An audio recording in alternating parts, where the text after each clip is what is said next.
Hello, my name is David Adams. Today I'm going to be teaching you how to make keto Mahi tacos. Now, keto is a big thing today with the diets and everybody cutting out the sugar and the carbs. So I found this recipe for keto tortillas that is awesome. In fact, my wife says that she likes them better than regular tortillas. So we're going to start off with the tortillas. I'm going to move on to the slaw, and finally I'll end up cooking the fish. All right? So first thing you want to do is zucchini. With the zucchini, you have to grate the zucchini. So you're going to grate up the zucchini real quick on a grater. You want it to be kind of the bigger size. You don't want it to grate it too small. If you grate it too small, then it's really just kind of a bit of a mess. So I'm grating up about 2 cups worth of the zucchini, and that's going to make me between 6 and 8 tortillas. So the more tortillas you're going to want, obviously you're going to have to double or triple the recipe. You know, the guys at the fire station, a lot of the younger guys are eating a lot healthier, and some of the older guys are starting to catch on to this, especially since, you know, we're getting older, we're getting fatter, so it's not so bad to eat healthy at the fire station and take it home. So first we grate it up with the large box grater, we grate it large. So now there's a lot of water in the zucchini, so that's a big problem later. So what we're going to do is we're going to take a handful of the zucchini, we're going to walk over to the sink, and as you can see, all the liquid coming out. I'm squeezing all the liquid out of the zucchini. So that's 1. There's 2. I already made 1 cup of zucchini, and this is my 2nd cup of zucchini that I put in there. So now we put it in a bowl, the mixing bowl.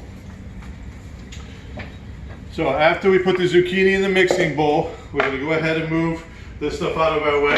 I'm going to now, some coconut flour. You could use almond flour. You're going to do 1, 2, 3 tablespoons of coconut flour we're going to mix in here, along with 2 large eggs. And then finally, we're going to add in some cheese, some grated mozzarella cheese. I just buy the store-bought mozzarella cheese. If you really want to get fancy, you can grate your own, but that's just silly nowadays.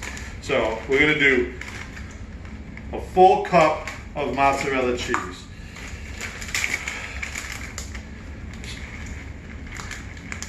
This is really what's going to keep it together, brown up, and make it nice.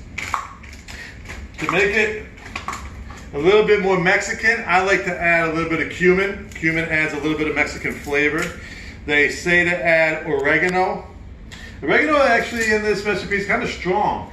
So if you don't like the flavor of that, you might want to keep it out. Or, you know, it kind of takes away a little bit just because of the oregano flavor. To me, that's more of an Italian flavor than a Mexican flavor. So I kind of shy away from it when I'm doing the tortillas for Mexican style food, which this is. So now we're going to go ahead and add a little bit of salt, however much, you know, and some pepper, mix it in here, and that's it. Now what you do is you mix this up. Mix it up nice and with your hands. Get your hands dirty, get in there, let's not be shy about all this. So here we go. Now, this is a good mixed up batch of tortillas here, okay? So then you're going to want to put parchment paper down on some trays. You take a handful, put it out, and just mash it down. Move it into the shape of a tortilla. Now, whatever you put down on here is going to be, it's not going to expand, it's not going to cook, it's not going to bake. Remember, this is not like leavened bread that rises, or there's no baking soda or baking powder that actually makes it expand like a cake or a cookie or bread. So if you want a smaller tortilla, you do it smaller. My recommendation is this: make sure that you get them pretty thin, because I've found that if you don't thin them out, that they get on the thicker side, then when you fold them as a taco, it'll break or kind of break apart. The thinner they are, the more pliable they are. So that's one there. Then we just put it out. Very simple. Putting these out. Doing all that. Boom. As you see, very quick, very easy. Just making sure that we're getting it nice and thin as we're smashing them out. Now I started doing these because tacos are my favorite. They're bar none my favorite food personally. So when we were kind of gaining some weight and getting thicker in the waistline, I didn't want to give up my tacos. So I'm like, oh, how can I continue to eat tacos with this keto? If I can't have the corn tortillas and I can't have the flour tortillas, what else can I do? Well, lo and behold, the internet's a wonderful thing, and you can go on and find whatever you want. So as you can see, I made 6 tortillas, and you can see the size of them. There's about a taco size. As I said, you can make big burrito size, you can make these a little bit smaller and a smaller size, taco size. Then you preheat your oven to 350. You're gonna put these in there. Now, they're gonna cook for between 25 minutes and a half an hour. So they're about golden brown on the outside edges.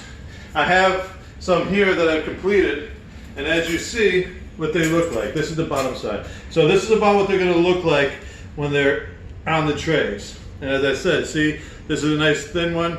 It's easy, you put the stuff in there, boom, just like a taco, beautiful. So okay, so now tacos, fish tacos. Next thing we need is a slaw. Because you don't put the lettuce, tomato traditionally on fish tacos, you generally make the slaw. So what I like to use is the red cabbage. Red cabbage I think has a nice flavor. It's a good pliable, it holds up well. So you want to cut it nice and kind of thin when you're making the slaw. You want to make it kind of thin slices and then just kind of break it down, cut it up into smaller pieces, and put it in the bowl. I like red onion. Again, nice and as thin as you can cut it is nice, because you don't want to get a huge chunk of onion. Nobody likes a huge chunk of onion when they're doing it. So you just slice it nice and thin. And then we're going to kind of give it just a rough kind of chop, just so that you're not getting a huge chunk in there.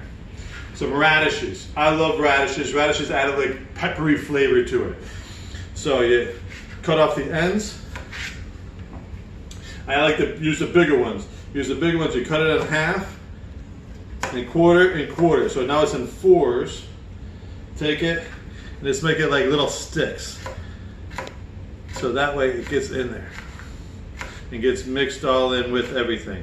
So I cut up, however many, a half dozen of these, about a half a head of the cabbage. And I'm gonna do bell pepper. I prefer the orange bell pepper. I think they're the sweetest. I know that they say red bell pepper is sweeter, but personally I prefer the orange bell pepper, not only because I think it's sweeter a little bit, which gives you that little bit of sweetness that you like when you're doing the keto in particular, because you're missing the sweetness without any sugar. So this kind of gives you that little illusion of having something a little sweet. And the fact that it adds color. Let's be honest, people eat with their eyes first, so a little color in the slaw really goes a long way.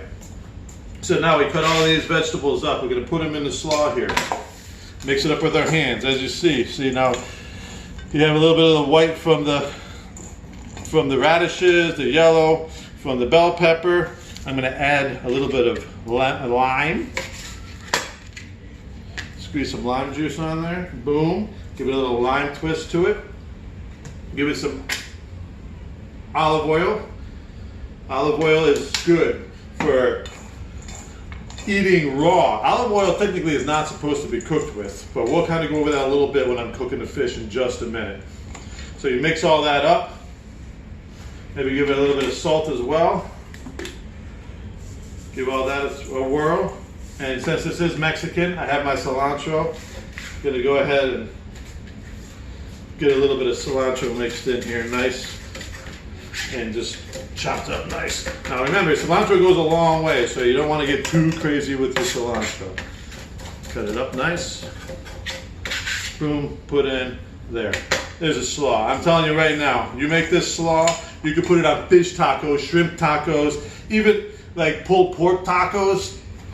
Put a little mojo in it, do a Boston butt, put this on there. This slaw is amazing. Every time I've made it at the firehouse, they love this slaw. We keep it, even if there's extras, which there always is, they always want to keep it and put it on whatever else they're going to have. So that's our slaw. So now we have our tortillas, we have our slaw. Let's move on to our fish. Making mahi. When you're buying your fish, you want to try and keep your fish about the same size, about the same thickness is the most important thing. Because when you're cooking it, you want it all to cook at the same time. And if it's real thin down here, real thick here, you're going to get an uneven cook. If one's real fat and one's skinny, you try to cook them at the same time, it's going to be an uneven cook. One's going to be overdone, one's going to be underdone. So you want to try and get them all about the same size. Another key point to blackening or getting a good sear on anything, whether it's a good sear on a steak or a good sear on some fish or anything, is you need to have it dry. So open them up, put them down on some paper towels, let it sit for a few minutes, let all that moisture get dried off. As you see, I've had that on there. So now I just have store-bought blackening seasoning somewhere around here. I don't know where I put it. Where did I put that blackening seasoning?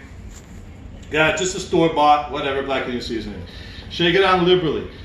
Now you want to give it liberal on here because, you know, that's a pretty strong flavor, so you want to looking for bold flavors when we're doing the blackening. So, and this isn't particularly spicy, so all of my wife who doesn't particularly like spicy and my daughter who doesn't like spicy isn't too spiced out, but somebody like myself and my son who does like spicy, it's enough, you know, you kind of get that little bit to it. So now we walk over to our pan.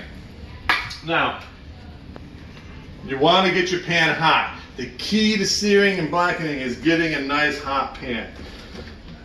So we were talking earlier about the olive oil. Olive oil is not made for cooking. It has a low smoke point. You really don't want to use olive oil for cooking. It's not meant for that. It's actually bad for you if you get it too hot and it gets to a smoke point, which is very low, and it always will when you cook with it. So you really should cook with either grapeseed oil or avocado oil. Those are the oils that you really want to go with. Now, when you're blackening or searing anything, you want to get the oil in the pan, but just enough to coat. You don't want to get it so that you're deep frying. The idea isn't deep frying. The idea is to get a sear. So the oil is going to give it a nice little sear. So a couple tablespoons should be good. As you see, I'm using this Mongo pan. When you're doing blackening, when you're doing a sear, you generally don't want to use a nonstick pan. The best thing you could use is this, is cast iron. It's thick, it gets up to the temperature, and it holds that temperature because of the thickness and the hardiness of the cast iron. Some of the smaller, thinner aluminums and those, they'll lose the heat pretty quickly. So, we have this going, we're getting our pan hot. When you notice the pan is starting to give off a little bit of whiff of smoke, that's when you want to put your fish in. My pan was hot, I kind of cooled it down, it's getting too hot, so this might take just a second. Alright, so we're going to go ahead and take our fish. It's very simple. We just, boom. You hear that? It has a good sound to it, that sizzle. That's what we're looking for here. Is when we put the fish in, is get a good sizzle. Now this fish only takes a minute on either side. The biggest problem people have with fish is that they undercook it. I'm going to be honest with you. I love sushi. That's raw fish. So if it's better to be a little underdone than to be overdone. You can always throw it a little bit back on if it's not to your liking, but you can never uncook it after it's cooked. And there's nothing worse than dry fish. Well, that's not true. Maybe some dried chicken or pork. But dry food in general is no good for anybody. But if you do, and it does happen, I do it, everybody does it, if you do end up overcooking your fish, trust me, your slaw is going to make up for it because it has all the moisture from the oil and from the lime is in there. So once these get cooking for just a minute, we're going to take them off. We're going to put it on a cooling rack when they're all done. So let me get my flipper here. You want to pause it? So I put it on, and it really hasn't been long. We stopped the video for a moment, but it was maybe about 30 seconds I stopped the video. Just so that you didn't have to sit here and I didn't have to talk to myself. But if you come look, you can see on how the fish is starting to come done. You can look on the side, you see how the fish is starting to cook along the edges. That's about when you want to flip the fish. So you take the fish, you flip it over. Let's give it a good flip.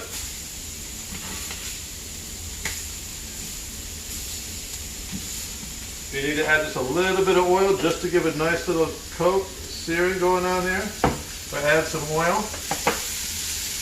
Pan's going to be hot, so I'm just going to move the oil around in the pan real quick so that everybody gets some oil in there. So now you saw on how much, it only took about 1.5 to 2 minutes on that side for it to get that cooked. It's always starting to cook this side. So this side's going to take less. It's going to be about a minute, and then that's about it.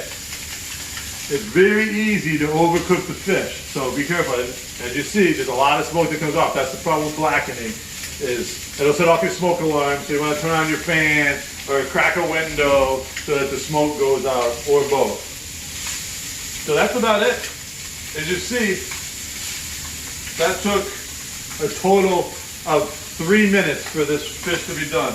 And if you really want to test to see if your fish is done, the way you do that is you take a fork, you come over to it, stick it in, twist. If it comes apart easily like that, it's done. If it's not done, it won't come apart. It'll still be like chunky holding together like raw meat. But since it's falling apart, done. Boom. Turn off the heat, put the fish over to cool on a cooling rack or plate or whatever you choose. Let it sit there for a minute. We're going to move this out of the way. Move the pan off of the hot burner so that it can cool down and can stop smoking. So now we have all of our components. We have our fish, our tortilla, and our slaw. I do make, excuse me, a chipotle sauce that goes on this. That's for another episode, but right now, or another day of teaching, I should say, since this is a class. But since we're doing this, I'm going to go ahead and show you how to go about putting this together. Take a piece of fish, we're going to put it over here. I'm going to break this fish up a little bit. Put it on my taco shell. Boom. Look at that baby. Throw this on here.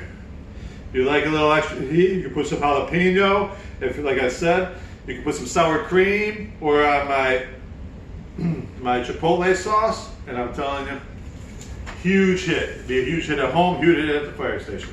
Here we go.